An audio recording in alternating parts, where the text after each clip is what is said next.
Terima kasih Mbak, saya Vida yang kemarin membuat janji. Oh iya, Vida, sepertinya Anda ada keperluan dengan saya ya. Iya Mbak, apakah Mbak ada waktu untuk saya?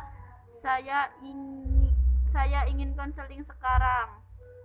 Tentu bisa, Mbak sangat senang sekali kedatangan kamu ke sini. Mari silahkan duduk. Terima kasih Mbak. Bagaimana kabar Vida hari ini? Alhamdulillah baik Mbak. Syukurlah kalau begitu. Baik, Vida, apakah kamu sudah pernah mengikuti konseling sebelumnya? Belum pernah Mbak. Baru ini saya mengikuti konseling. Baiklah, konseling adalah bantuan profesional yang diberikan konselor kepada konseli, yaitu Anda, agar Anda mampu memecahkan masalah atau problem yang sedang Anda hadapi. Begitu ya Mbak? Ya Mbak, saya paham. Baiklah, sekarang coba ceritakan kepada Mbak apa yang mengganjal di hati kamu saat ini. Begini Mbak, saya ingin menceritakan tentang prestasi belajar saya yang kurang memuaskan dan menurun. Semua itu karena kurang bisa berkonsentrasi pada saat belajar di pondok. Ya nampaknya kamu merasa sedih karena memikirkan prestasi belajar yang menurun karena kurang bisa berkonsentrasi saat belajar di pondok. Benar demikian? Ya Mbak, memang demikian. Bisakah kamu jelaskan lebih lanjut kenapa bisa demikian? Begini Mbak, kemarin saat pembagian hasil ulangan matematika ternyata hasil ulangan saya masih jauh di bawah rata-rata kelas. Karena ulangannya mendadak Mbak, makanya saya mendapat nilai kecil. Pada dasarnya kamu masih merasa kecewa dengan hasil belajar yang kamu dapatkan. Ya, memang benar akhir-akhir ini nilai ulangan yang saya peroleh selalu di bawah rata-rata kelas dan itu membuat saya sedih. Selain itu, teman saya di pondok selalu ramai kalau saya belajar. Terus kalau saya pulang ke rumah saya jarang diperhatikan sama orang tua saya, Mbak. Mereka sibuk dengan urusan masing-masing sampai lupa dengan saya, Mbak. Begitu masalah saya, Mbak. Baik, Mbak memahami tentang hal itu. Coba Vida bercerita mengenai cara belajar Vida, baik itu di kos maupun di sekolah yang mungkin berkaitan dengan prestasi Vida sekarang. Ya Mbak, saya menyadari bahwa cara belajar saya belakangan ini kurang baik. Saya kurang berkonsentrasi dalam belajar yang semua itu diakibatkan karena kondisi lingkungan tempat tinggal saya kurang mendukung dalam proses belajar.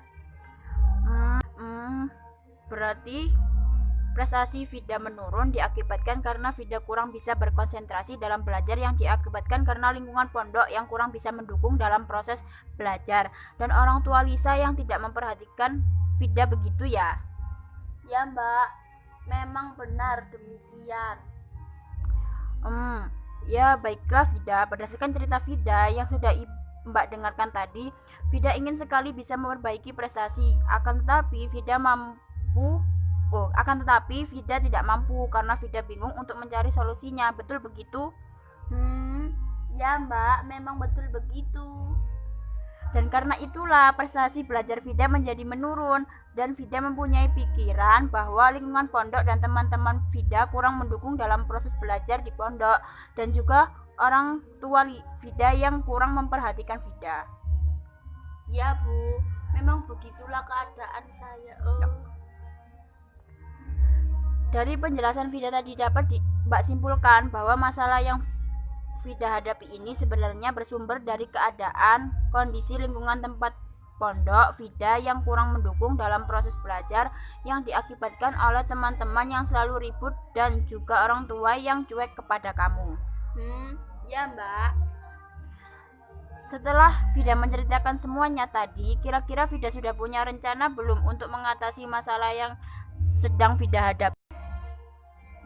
Sudah Mbak, saya akan berusaha mengatur jadwal belajar saya. Saya juga akan membicarakan lebih lanjut lagi kepada mbak-mbak pengurus saya tentang masalah ribut itu Mbak. Dan saya juga akan mengajak orang tua saya berbicara dan saya akan jujur Mbak supaya mereka memperhatikan saya. Begitu Mbak. Bagus Vida, itu ide yang bagus. Mbak mendukung ide Vida itu Jadi Vida akan menggunakan waktu belajar dan juga mencoba membicarakan dengan teman, mbak-mbak pengurus pondok dan juga orang tua. Mbak yakin Vida pasti bisa berjanji dan bersungguh-sungguh melakukan dan kapan Vida melakukan hal tersebut dan kapan Vida memberitahu Mbak tentang hal yang akan Vida lakukan. Ya Mbak, saya berjanji akan berusaha untuk melakukan rencana tersebut. Mulai besok saya akan melakukannya Mbak. Secepatnya saya akan mengabari Ibu tentang hal ini, mungkin seminggu lalu Mbak. Seminggu lagi. Bagus, Vida telah menemukan solusi yang Mbak kira sangat baik dan Vida harus tetap bersungguh-sungguh untuk melakukan agar keinginan Vida segera tercapai untuk memperbaiki prestasi belajar. Ya Mbak. Nah, apa masih ada hal lain yang ingin Vida sampaikan lagi pada Mbak? Tidak Mbak, saya rasa cukup. Nah, berhubung waktu sudah habis, mari kita akhiri konseling kita sampai di sini. Sebelumnya, mari kita simpulkan hasil pembicaraan kita berdasarkan apa yang sudah Mbak dengarkan tadi. Di awal, Vida mengatakan bahwa prestasi belajar Vida menurun. Semua itu karena kurangnya konsentrasi belajar saat di kos, karena lingkungan Vida yang kurang mendukung dan orang tua yang kurang perhatian. Masalah tersebut, Vida mempunyai rencana akan membuat jadwal kegiatan harian untuk belajar dan juga membicarakan dengan mbak-mbak pengurus dan orang tua. Ya Mbak, begitulah. Baiklah, kalau begitu wawancara konseling ini sudah bisa kita akhiri dan Mbak harap tidak takut atau malu untuk datang menemui Mbak lagi karena Mbak selalu siap untuk mendengarkan dan membantu bagaimana perasaan Vida setelah konseling ini. Baik Mbak, tentu terima kasih banyak atas apa yang sudah Mbak berikan kepada saya. Saya merasa lega dan senang sekali. Saya permisi dulu Mbak. Ya Vida, sama-sama.